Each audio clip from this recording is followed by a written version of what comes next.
Cut to 2023.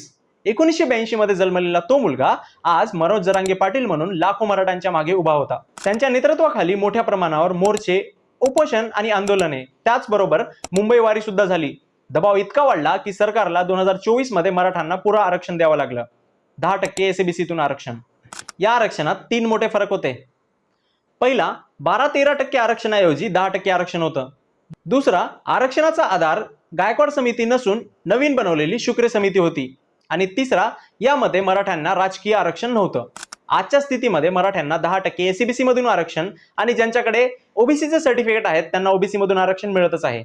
पण मूळ मागणी अजूनही तशीच आहे, संपूर्ण मराठा समाजाला ओबीसी मधून कायमस्वरूपी आरक्षण मिळणं. तर हा आहे मराठा समाजाचा 1980 पासून ते 2025 पर्यंतचा संघर्षमय प्रवास. आंदोलन, मोर्चे, न्यायालयीन लढाया, त्यानंतर पुन्हा उभं राहणं. ही कहाणी सांगते मराठा समाजाचं अस्तित्व, जिद्द आणि संघर्ष. हा व्हिडिओ जास्तीत जास्त लोकांपर्यंत पोहोचवा. मी येतोय 27 तारखेला, तुम्ही येताय ना? तुमची कहाणी जाणून घ्यायला मी उत्सुक आहे. तर भेटूया 27 ऑगस्टला मोर्चामध्ये.